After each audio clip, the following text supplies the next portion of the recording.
शुरू करते हैं। आज हम अध्याय 9 है अफवाह तंत्र। ये हम जैसे ही वर्ल्ड ज्योग्राफी खत्म होगा, साइंस का जो मैंने आधा अधूरा छोड़ा है उसे मैं पूरा करके प्लेलिस्ट छोड़ दूंगा। अब देख लीजिएगा। ऐसे क्या हो रहा है कि मेरे पास थोड़ा टाइम कम होने की वजह से क्या होता है कि टॉपिक जो है दो दो चालू करता हूँ, जो हो नहीं रहा है। तो मैं चाह रहा हूँ कि उसे महामैराथन या 3-4 वीडियो एक दिन में अपलोड कर दूं। आप जब चाहें जब देख सकते हैं। और उसी तरह फिर साइंस का कर दूं। बीपीएससी जो 4 है 4.0 उसका मैं चाह रहा हूँ मॉक टेस्ट चालू करना, जो कि टॉपिक वाइज ही होगा। जिनका ज्योग्राफी है वो ज्योग्राफी दीजिए मॉक टेस्ट, जिनका साइंस है वो मॉक टेस्ट दीजिएगा, जिनका जो है इकोनॉमिक्स है इकोनॉमिक्स, हिंदी है तो हिंदी, सबका मॉक टेस्ट चलेगा, लेकिन प्लेलिस्ट बनता जाएगा। तो प्लीज सपोर्ट और सब्सक्राइब करते रहें और इसी तरह प्यार बरसाते रहिए। आप हैं तभी हम हैं, ये हमेशा स्लोगन करिएगा। तो चलिए शुरू करते हैं। अध्याय 9 है अफवाह तंत्र। पहला क्वेश्चन, नदी का अपरदन सबसे अधिक होता है जहां नदी की क्या होती है? वहां नदी की प्रवाह तीव्र होती है। जहां नदी का प्रवाह तीव्र होगा वहां तो भाई अपरदन होगा, मिट्टी बह के जाएगा ही नदी के साथ। अब चलिए जानते हैं, यहाँ पे डिटेल जानिए कि नदी का अपरदन सबसे अधिक वहां होता है जहां नदी का प्रवाह तीव्र हो।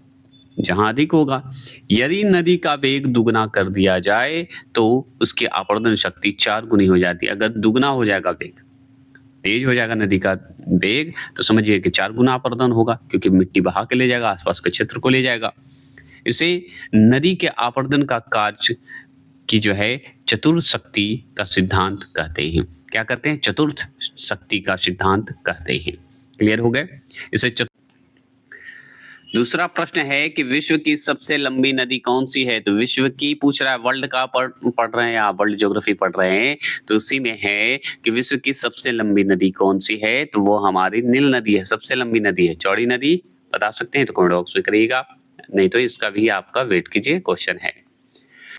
विश्व की सबसे लंबी नदी नील नदी है। विश्व की सबसे लंबी नदी नील नदी है। यह नील नदी जो है अफ्रीका महाद्वीप की सबसे बड़ी झील विक्टोरिया से निकलकर सहारा मरुस्थल के पूर्व भाग को पार करते हुई भूमध्य सागर में गिरती है। समझ गए? नील जो नदी है हमारा, वो अफ्रीका महाद्वीप की सबसे बड़ी जो झील है विक्टोरिया झील, वहां से निकलकर सहारा मरुस्थल के पूर्वी भाग से पार करते हुए भूमध्य सागर की ओर जाके भूमध्य सागर में जाके गिर जाती है।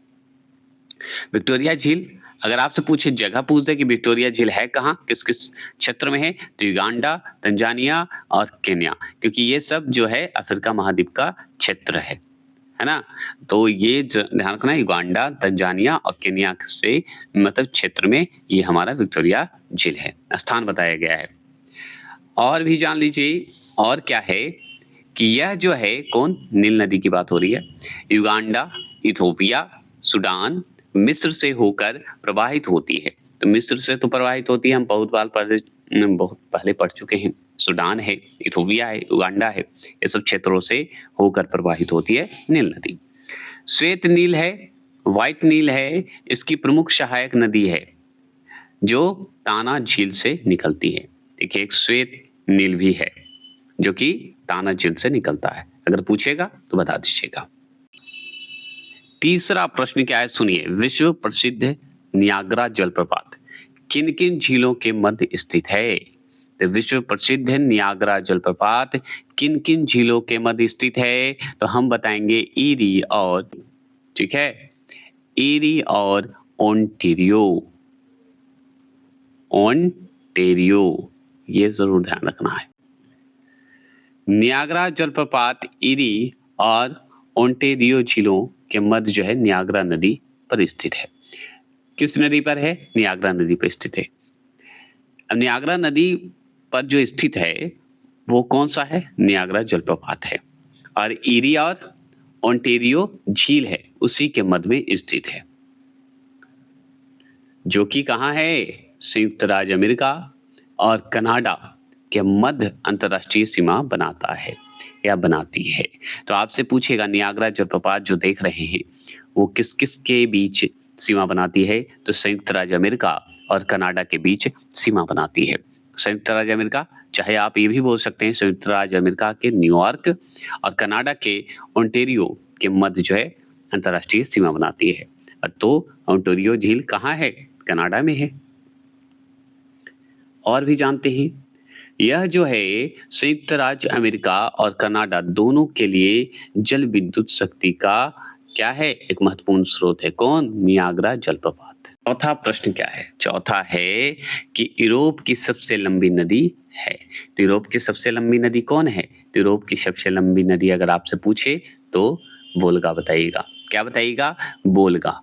वोल्गा जो है हमारा यूरोप की सबसे लंबी नदी है। अब इसके बारे में जान लीजिए। तो उसकी वोल्गा जो है कहाँ है? तो यूरोप महाद्वीप तथा यूरोपी रूस के मध्य जो है, इन दोनों के क्या है? सबसे लंबी नदी है ये जान लीजिए, जो कि 35-30 किमी है।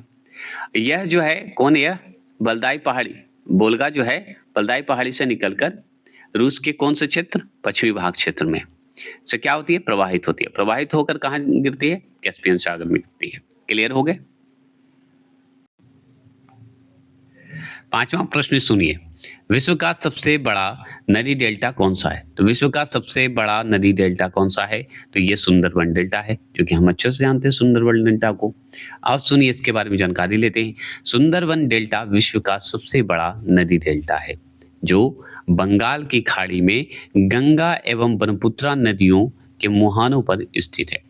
विश्व में भी सुंदरबन डेल्टा जो है हमारा सबसे बड़ा नदी डेल्टा है, जो कि गंगा एवं ब्रह्मपुत्रा नदी के मुहानों पर ही स्थित है। इसलिए इसे गंगा ब्रह्मपुत्रा डेल्टा के नाम से भी जानते हैं। इसका विस्तार अगर पूछे तो भारत व बांग्लादेश में है। भारत और बांग्लादेश दोनों के बीच मतलब सीमा भी बनाता है और दोनों के बीच स्थित भी है। मतलब विस्तार है इसका भारत से लेकर बांग्लादेश तक। इस डेल्टा का नामकरण यहाँ प्रचुर मात्रा में पाई जाने वाली सुंदरी नामक वृक्षों के आधार पर सुंदरबन डेल्टा किया गया है। समझ गए? वहां पे सुंदरी नामक एक वृक्ष है, पौधा है, उसके नाम पर ही सुंदरबन डेल्टा नाम पड़ गया। छठे प्रश्न की अगर हम बात करते हैं, छठा प्रश्न है, निम्न में से कौन सी विश्व की सबसे बड़ी झील है? तो विश्व की सबसे बड़ी झील अगर आपसे पूछे तो कैस्पियन सागर बता दीजिएगा, सबसे बड़ी झील। अब सबसे बड़ी झील है तो चलिए इसके बारे में जानकारी लेते हैं। कैस्पियन सागर जो है वो क्या है? विश्व की सबसे बड़ी झील है, जो कि कहाँ है स्थित? मध्य एशिया में स्थित। एक जान लीजिए, ये हम जान गए कि मध्य एशिया में स्थित है भाई विश्व की सबसे बड़ी झील है कैस्पियन सागर, जिसका कुल अगर क्षेत्रफल पूछे, मतलब कैस्पियन सागर का कुल क्षेत्रफल अगर पूछे तो आप क्या बताइएगा? कितने वर्ग किमी में बताइएगा? तो 37। कैसे बताइएगा? 37100, मतलब 3,71,000 वर्ग किमी में फैला हुआ है। कितना? 3,71,000 में फैला हुआ है। कौन फैला हुआ है? तो ये फैला हुआ है हमारा कैस्पियन सागर, इसलिए इसे सागर भी कहा जाता है। कैस्पियन सागर को सागर भी जाना जाता है, सागर के नाम से भी जानते हैं। जबकि सुपीरिया झील जो है कितने वर्ग किमी में है? तो 8200, ठीक है, मतलब 82,100 वर्ग किमी में है। विक्टोरिया झील कितने वर्ग किमी में है?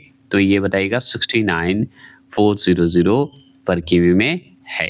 69,400 वर्ग किमी में फैला हुआ है, मतलब 69,400 वर्ग किमी में फैला हुआ है कौन? विक्टोरिया झील। तथा बैकाल झील की अगर बात करेंगे तो 31,500 वर्ग किमी के क्षेत्र में विस्तृत है। तो बैकाल झील का अगर बात करेगा तो आप बता दिएगा 31,500 है ना, वर्ग किमी में फैला हुआ है।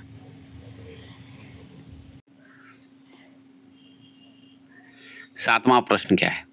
विश्व में स्वच्छ जल की सबसे बड़ी झील है। तो विश्व में स्वच्छ जल की सबसे बड़ी झील कौन सी है? तो सुपीरिया झील है। स्वच्छ है, स्वच्छ है तो कैसे है चलिए जानते हैं। तो सुनिए, सुपीरिया झील उत्तरी अमेरिका महाद्वीप में स्थित है, जो कि महान झीलों में से एक है। तो सुपीरिया झील भी है, जिसका वर्ग किमी में हम पढ़ चुके हैं। कितना है कमेंट बॉक्स में करिए, अभी जस्ट अभी पढ़े हम। इसे ग्रेट लेक भी कहा जाता है, ये भी जान लीजिए सुपीरिया झील को। ये कहाँ है? तो उत्तरी अमेरिका महाद्वीप में है, ये ध्यान रखना होगा, उत्तरी अमेरिका, नॉर्थ अमेरिका, ठीक है, जो कि विश्व में जो है स्वच्छ मीठे जल की सबसे बड़ी झील है। तो आपसे एक सवाल और बनेगा कि मीठे जल की सबसे बड़ी झील सुपीरिया झील है। विश्व के कुल स्वच्छ जल का जो है 21% भाग जो है इसी झील में पाया जाता है। मतलब 21% जो है आपका मीठे जल की अगर बात करेंगे तो सुपीरिया झील को टिक लगा के आइएगा, है ना? और भी जान लीजिए यह झील कौन सा झील? सुपीरिया झील संयुक्त राज्य अमेरिका और कनाडा के अंतर्राष्ट्रीय सीमा पर स्थित है। तो आगे तो एक सवाल बना, सुपीरिया झील जो है संयुक्त राज्य अमेरिका और कनाडा के अंतर्राष्ट्रीय सीमा पर स्थित है, मतलब सीमा बनाती है दोनों पे, ये जान लीजिए। अगर आपसे पूछेगा कि संयुक्त राज्य अमेरिका के कौन से क्षेत्र में और कनाडा के कौन से क्षेत्र में, तो अगर संयुक्त राज्य अमेरिका के क्षेत्र से बोले तो संयुक्त राज्य अमेरिका का क्षेत्र मिनेसोटा है और कनाडा का क्षेत्र ओंटारियो है। तो मिनेसोटा और ओंटारियो के बीच क्या है? अंतर्राष्ट्रीय जो सीमा बनाता है इसी क्षेत्र में बनाता है। कौन बनाता है? सुपीरिया झील बनाता है। क्लियर हो गया? इन दोनों के बीच स्थित है, इन दोनों के मध्य जो है स्थित है, ये भी बोल सकते हैं। 8वां प्रश्न है, अफ्रीका की कौन सी नदी मकर रेखा को 2 बार काटती है? तो अफ्रीका की कौन सी नदी जो है मकर रेखा को 2 बार काटती है? तो आप जानते हैं उसे, लिम्पोप। लिम्पोप नदी जो है वो 2 बार काटती है। किसको? मकर रेखा को, है ना? चलिए जानते हैं।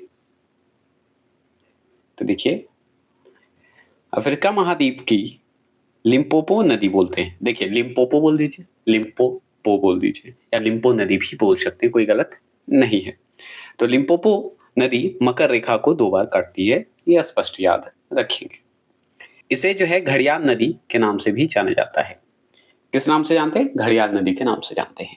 और मैं एक बात बोलना चाहता हूँ, मैं बहुत खुश हूँ, एक कमेंट किए हैं, वो अच्छा लगा मेरे लिए कि मेरे बुक जो पढ़ा रहा हूँ उस बुक से क्वेश्चन आया और उनकी मेहनत उनको जॉब दिलाया, बहुत अच्छा लगता है। थैंक यू मैं बोलता हूँ कि आप मेरी वीडियो देख के गए थे, आपको क्वेश्चन आया और जॉब हो गया, तो बहुत बहुत धन्यवाद। और हमेशा हम बोलते हैं कि आप लोग हैं तभी हम हैं, आप नहीं तो हम नहीं, क्योंकि आप मेरे देश पर हैं और हमेशा रहेंगे। पढ़ते हैं, ग्रैंड कैनियन किस नदी पर स्थित है? तो ग्रैंड कैनियन जो है किस नदी पर स्थित है? तो ऑप्शन नंबर ए, कोलोराडो नदी पर स्थित है। कोलोराडो के बारे में हम पढ़े हैं, चलिए जानते हैं। तो देखिए, ग्रैंड कैनियन संयुक्त राज्य अमेरिका के क्या है? एरिजोना राज्य में कोलोराडो या कोलोराडो नदी द्वारा निर्मित एक घाटी है। यह घाटी जो है अधिकांशतः ग्रैंड कैनियन नेशनल पार्क से घिरा हुआ है। 10वां प्रश्न सुनेंगे, निम्न में से किसे झीलों की वाटिका कहते हैं? तो झीलों की वाटिका किसे कहा जाता है? तो फिनलैंड को कहा जाता है। झीलों का वाटिका अगर बोल देना तो फिनलैंड को टिक लगा दीजिएगा। सुनिए, जो है उत्तरी यूरोप में स्थित एक क्या है? नार्डिक है। क्या है? नार्डिक देश है। क्या है? नार्डिक देश है। कौन है? तो ये फिनलैंड है। फिनलैंड कहाँ है? उत्तरी यूरोप में स्थित है।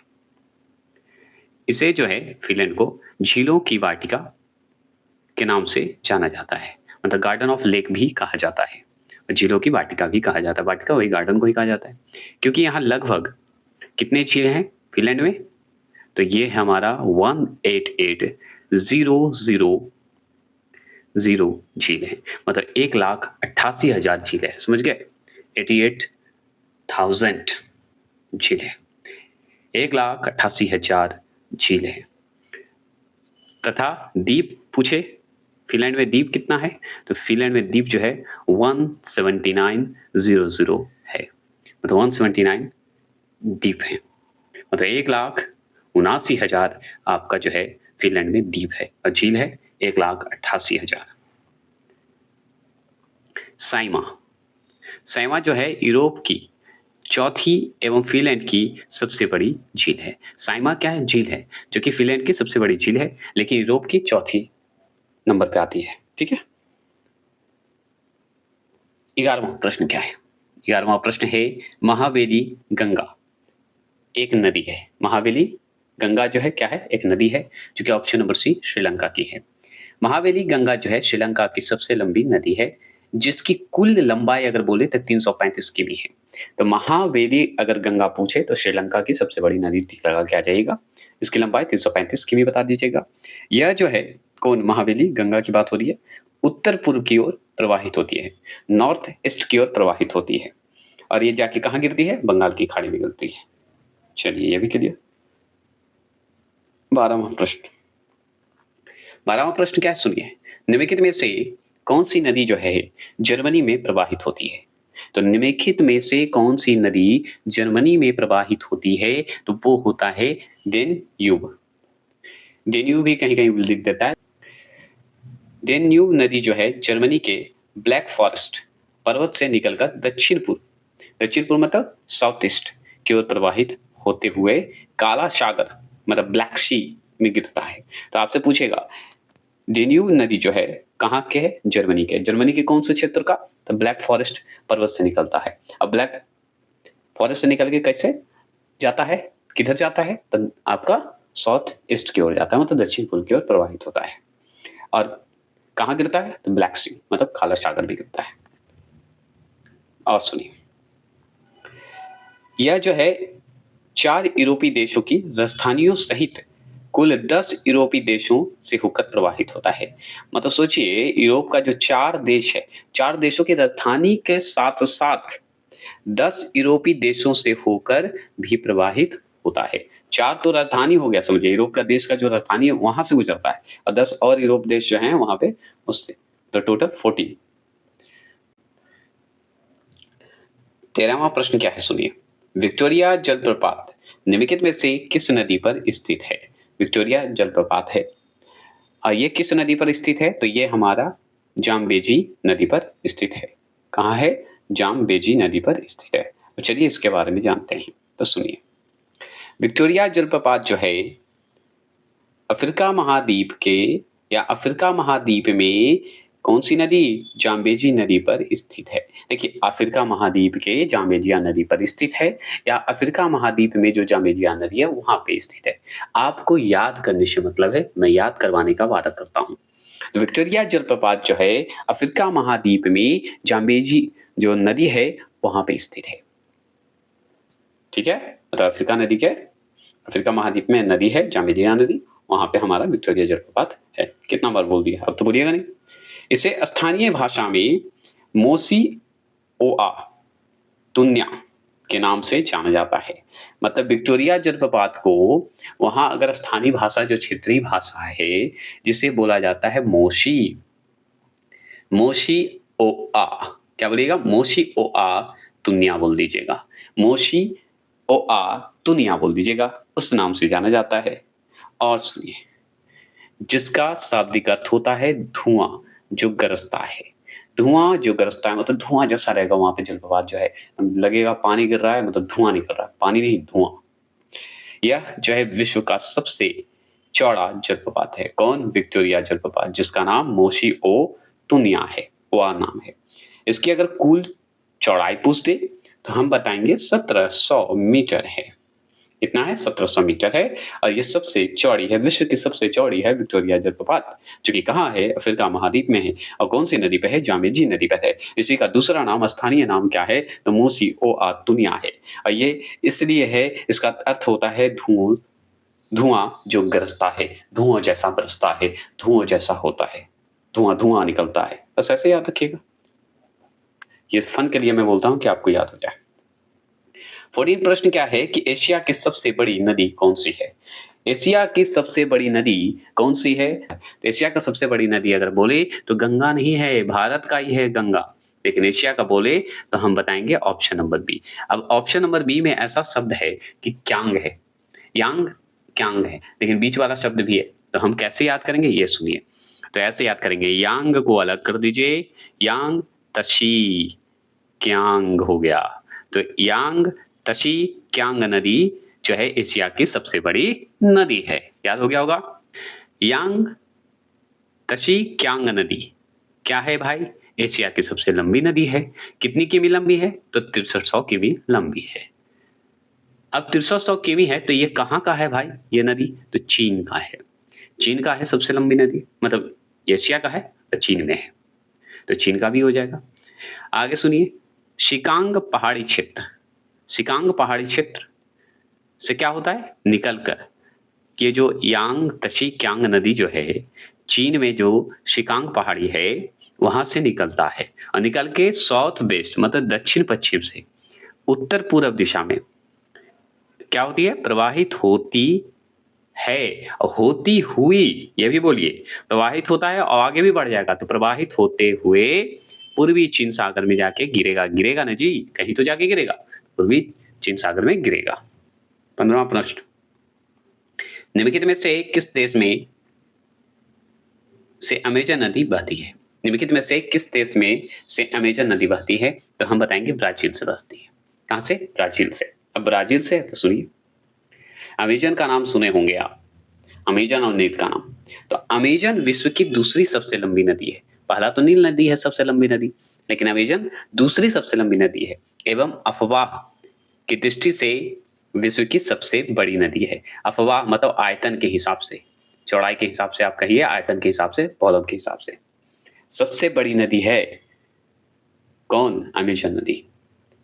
यह जो है दक्षिण अमेरिका महाद्वीप में एंडीज पर्वतमाला से निकलकर पूरब की ओर प्रवाहित होते हुए अटलांटिक महासागर में मिल जाती है।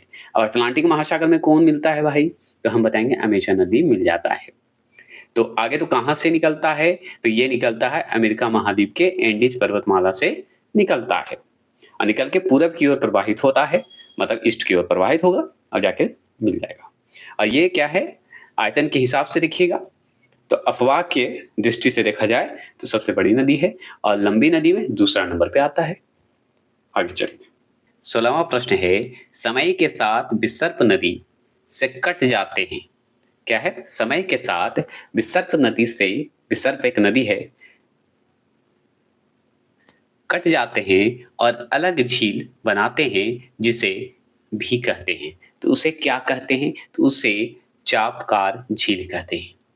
चापाकार ऐसे बोला जाता है, चापकार भी बोला जाता है, तो गलत मत लीजिएगा, ऑप्शन पे डिपेंड करता है। बहुत लोग बहुत कुछ बोल देते हैं कि नहीं स्पष्ट बोलिए, स्पष्ट बोलने की आवश्यकता ही नहीं है, हमको एग्जाम क्रैक करना है। स्पष्ट के लिए आपके पास स्पेशल टाइम में किताब पढ़ते रहिए, है ना। तो हमें याद करना है, तो चापाकार बोलिए या चापाकर बोल दीजिए, कोई मतलब नहीं होता, बस इंपॉर्टेंट है ऑप्शन माइंड में होना चाहिए। तो हो रहा है कि नहीं जरूर बताइएगा। तो ठीक है, वो बात हो गई। आगे बात करते हैं, नदियां जब मैदानों में तो क्षैतिज आवर्धन के कारण घुमावदार मोड़ों से होकर प्रवाहित होती है। देखिए क्या होता है, विसर्प जो नदी से कटता है, मतलब विसर्प नदी से मतलब कहने का मतलब होता है कि जो कटता है, आवर्धन होता है मिट्टी का, तो वहां पे घुमावदार मोड़ बना लेता है और वहीं से होकर प्रवाहित होता है। इन मोड़ों को या इन मोड़ के नदी को विसर्प कहा जाता है, इसी को विसर्प नदी कहा जाता है। मतलब आपको जैसे घुमावदार जैसा ऐसे ऐसे ऐसे ऐसे ऐसे ऐसे हो जाता है ना, प्रवाहित हो जाता है, आप टेढ़ा मेढ़ा भी कर सकते हैं। जब इसका घुमाव अधिक हो जाता है, मतलब पूरा ऐसे ऐसे ऐसे ऐसे घुमाव अधिक हो जाता है, तो नदी अपने विसर्प को छोड़कर सीधे मार्ग में प्रवाहित होने लगता है। जब इसका घुमावदार अधिक हो जाएगा तो फिर इसको छोड़कर अपना मार्ग जो है सीधा कर लेता है। सिंपल है। विसर्प जो नदी है उसके बारे में आपको बता दिया मैंने, ये भी तो मिट्टी से ही कट के बनेगा ना। और सुनिए, इस तरह के जो हैं क्या होते हैं, परित्यक्ता, क्या होते हैं, परित्यक्ता विसर्प में। तो परित्यक्ता विसर्प में जल के भर जाने से निर्मित झीलें को जो है क्या कहते हैं, गोखूर। क्या कहते हैं, गोखूर या चापाकार झील कहते हैं, चापाकार झील कहते हैं। समझ गए। 17वां प्रश्न सुनिए, निम्न झीलों में से कौन विश्व की प्राचीनतम तथा सबसे गहरी झील है? बताइए, निम्न झीलों में से कौन विश्व की प्राचीनतम तथा सबसे गहरी झील है? तो वो है हमारा बैकाल झील। कौन है? बैकाल झील। बैकाल झील है तो सुनिए हम बता देते हैं। तो बैकाल झील जो है रूस में अवस्थित मीठे पानी की झील है। क्या है? मीठे पानी की झील है, जो कि विश्व की प्राचीनतम तथा सबसे गहरी झील है। तो बैकाल झील जो है, आगे तो सबसे पहली बात कि है कहाँ, तो है भाई रूस में, रूस में अवस्थित है। तो कैसा है, तो मीठे पानी का झील माना जाता है बैकाल झील को, जैसे सुखदिया झील है, जो कि विश्व की प्राचीनतम तथा सबसे गहरी झील माना जाता है। तो सबसे गहरी झील अगर पूछे विश्व का तो हम बताएंगे बैकाल झील।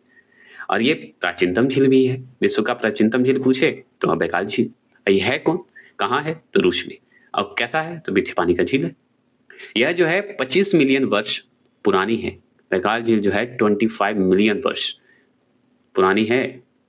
इसकी अधिकतम गहराई अगर बोले किसका, बैकाल झील का, तो 1642 मीटर है। क्या है, 1642 मीटर। औसत गहराई बोल दे इसका बैकाल झील का, तो हम बताएंगे 744.4 मीटर है, मतलब 744.4 मीटर है। आगे चलिए, इनको ध्यान से सुनिए। कथन ए जो है इसमें लिखा हुआ है कि मिस्र जो देश है, मिस्र जो है नील नदी का उपहार है। नील नदी का उपहार है, एकदम है भाई, नील नदी का उपहार ही माना जाएगा, ये तो सत्य है। आगे बात करते हैं, कारण क्या है आप सुनिए। वह जो है सहारा मरुस्थल में एक क्या है, नखलिस्तान है। नखलिस्तान बोल दीजिए या नखलिस्तान भी बोल सकते हैं, तो नखलिस्तान है। नीचे दिए कूट का सही उत्तर चुनिए। क्या ये जो बी है वो सही है, तो देखिए यहाँ पे जो है ए और आर दोनों सही है, कथन और कारण दोनों सही है, लेकिन ए की सही व्याख्या, मतलब आर जो है ए की सही व्याख्या है, ए की सही व्याख्या है। ये बात सत्य है। कैसे, चलिए जानते हैं। इस तरह का बीपीएससी भी पूछ देता है। मुफ्त से जब करवाऊंगा ना तब समझ में आएगा, देखिएगा 100% मैं बोलता हूँ। बीपीएससी जाइए या कोई भी एग्जाम देने जाइए, पढ़ के जाइए, रिजल्ट होगा। नील नदी के पर्याप्त जल स्रोत तथा उपजाऊ मिट्टी से मिस्र की अधिकांश जनसंख्या लाभान्वित होती है, मतलब फायदा उठाता है।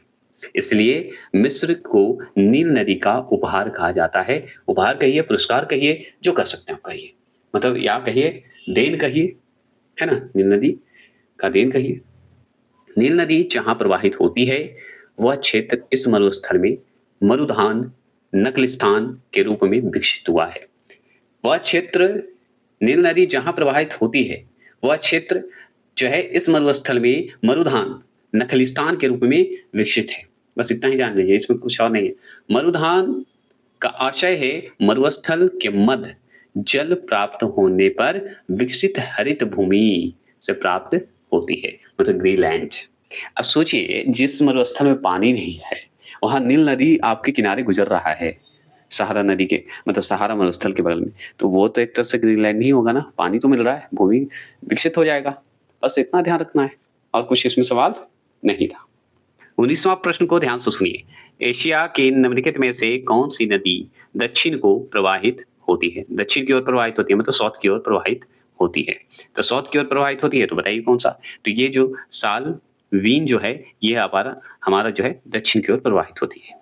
अब चलिए जानते हैं, तो ये तीन जो है नाम सुनिए, आमूर, ओब, लीना नदियां जो है अपने उद्गम क्षेत्र के उत्तर की ओर प्रवाहित होती है, मतलब जहां से उद्गम होता है उसके उत्तर क्षेत्र में प्रवाहित होती है ये तीन। लेकिन सालवीन जो है हमारा साउथ की तरफ होता है, ये थोड़ा नीचे चला जाता है, और ये तीनों जो है ऊपर की ओर, मतलब नॉर्थ की ओर चलते हैं। जबकि सालवीन नदी अपने उद्गम क्षेत्र से क्या है, दक्षिण की ओर प्रवाहित होते हैं, मतलब नीचे की ओर प्रवाहित होते हैं, और ये तीनों जो है आपके उत्तर की ओर। ये हो गए। अब सुनिए, आमूर, ओबे, लीना नदियां जो है आर्कटिक सागर में गिरती है। ये जो तीनों हैं, लीना, ये सब जो है आर्कटिक सागर में गिरता है, ये ध्यान रखना है। और सुनिए, जबकि सालवीन जो है तिब्बत से आरंभ होकर चीन के यूनान प्रांत, म्यांमार व थाईलैंड से होते हुए अंडमान सागर में गिरती है। ये अंडमान सागर में जाके गिरता है, अंडमान सागर में जाके गिरता है। चलिए 20वां प्रश्न। 20वां प्रश्न क्या है, काला सागर में गिरने वाली नदियां हैं, तो काला सागर में गिरने वाली नदियां का नाम बताइए। तो उस नदी का नाम है नीपर, और कौन है, डेन्यूब। और डेन्यूब कहाँ था बताइए, तो अभी जस्ट पढ़े आप। देखिए नीपर हो गया, निस्टर हो गया, निस्टर बोलते हैं, और डेन्यूब, तीन वो है। देखिए नीपर और डेन्यूब तो आप जान गए, एक निस्टर भी होता है। आदि नदियां अपना जल जो है काला सागर में गिराती है, मतलब ब्लैक सी में गिराती है। वोल्गा यहाँ पे देख रहे होंगे, वोल्गा या ये स्टार देख रहे होंगे, वोल्गा। वोल्गा नदी जो है यूरोप की सबसे लंबी नदी है, जो कि कैस्पियन सागर में गिराती है। तो वोल्गा जो है कैस्पियन सागर में गिराती है, यूरोप की सबसे लंबी नदी मानी जाती है। क्लियर? याद हो रहा है कि नहीं? 21 क्वेश्चन नंबर। 21 क्वेश्चन नंबर क्या है कि निम्न में से कौन एक द्वीपीय महाद्वीप है? निम्न में से कौन एक द्वीपीय महाद्वीप है? तो वो हमारा ऑस्ट्रेलिया है। क्या है? ऑस्ट्रेलिया है। सबसे छोटा महाद्वीप है, ये हम जानते हैं। टोटल कितने महाद्वीप है कमेंट बॉक्स में करिएगा। अफ्रीका जो है विश्व का दूसरा सबसे बड़ा महाद्वीप है, अफ्रीका दूसरा है और सबसे छोटा हमारा ऑस्ट्रेलिया है। ग्रीनलैंड एक जो है शीत द्वीप है। ग्रीनलैंड जो है क्या है? शीत द्वीप है, जो कि कनाडा के उत्तर पूर्वी में स्थित है। तो ग्रीनलैंड कहाँ है? कनाडा के उत्तर पूर्वी क्षेत्र में स्थित है। चलिए ये भी हम पढ़े हैं। न्यूजीलैंड जो है ऑस्ट्रेलिया के दक्षिण पूर्व में स्थित देश है, परंतु यह जो है ऑस्ट्रेलिया महाद्वीप का भाग नहीं है, यह समुद्र में जलमग्न है। ये जीलैंडिया महाद्वीप का भाग हो गया है। कौन? न्यूजीलैंड, ऑस्ट्रेलिया का नहीं है, जीलैंडिया महाद्वीप का भाग है। 22वां प्रश्न क्या है? ग्रेनाडा अवस्थित है। ग्रेनाडा अवस्थित कहाँ है? तो ये है कैरिबियन सागर में अवस्थित है। कहाँ है? कैरिबियन सागर में है। ये जान लीजिए कि ग्रेनाडा देश में जो है 3 द्वीप शामिल है। कितने द्वीप? 3 द्वीप हैं। 3 द्वीप वहां पे है। ग्रेनाडा एक देश है, वहां पे 3 द्वीप शामिल है। और ये ग्रेनाडा कैरी को बोल दीजिए, पेटी बोल दीजिए, और एक है मेरा तीसरे नंबर पे मिरटिनिक विंडबर्ड द्वीप समूह है। ये तीनों मिलकर एक द्वीप समूह है और द्वीप समूह के दक्षिणी छोर का निर्माण करते हैं। समझ गए? ये तीनों को अलग आप करके याद करिएगा तो ज्यादा याद होगा। ये द्वीप समूह है, तो तीनों द्वीप समूह है कि नहीं, और दक्षिणी छोर का निर्माण करते हैं, मतलब साउथ पोल की जो है निर्माण करते हैं। और एक बात और जान लीजिए कि ग्रेनाडा के नाम सुनते हैं तो ये दक्षिण पूर्वी जो कैस्पियन सागर है, कैस्पियन सागर में स्थित एक द्वीपीय देश है ये। समझ गए? और सुनिए, तथा इसे मशाला द्वीप के नाम से जाना जाता है। मशाला द्वीप के नाम से जानते हैं। जी था। चलिए 23वां प्रश्न क्या है? सुनिए, 23वां प्रश्न है डेल्टा का निर्माण उन स्थानों पर होता है जहां निम्नलिखित नहीं होते हैं। तो डेल्टा का निर्माण उन स्थानों पर होगा जहां निम्नलिखित नहीं होते हैं। तो डी होगा गहरा समुद्र, यही तो नहीं होता है ना। ठीक है, कैसे नहीं होता चलिए जानते हैं, समझते हैं। देखिए डेल्टा हम जानते हैं गंगा ब्रह्मपुत्र का सबसे इंपॉर्टेंट पार्ट है ना। देखिए नदी जिस स्थान पर सागर से मिलती है, ठीक है, सागर से मिलती है, वहां यदि समुद्र गहरा हो तो वहां डेल्टा का निर्माण की संभावना कम होती है। एकदम गहरा अगर जहां पे होगा वहां डेल्टा कैसे बनेगा भाई? डेल्टा का मतलब कि थोड़ा ऊंचा वहां पे होगा, दलदली क्षेत्र हो जाएगा, है ना। यद्यपि देखा जाए तो डेल्टा का निर्माण के लिए कई दशाएं एक साथ कार्य करती है, मतलब बहुत सारे ऐसे परिस्थिति है जो कि कार्य करता है डेल्टा का निर्माण में।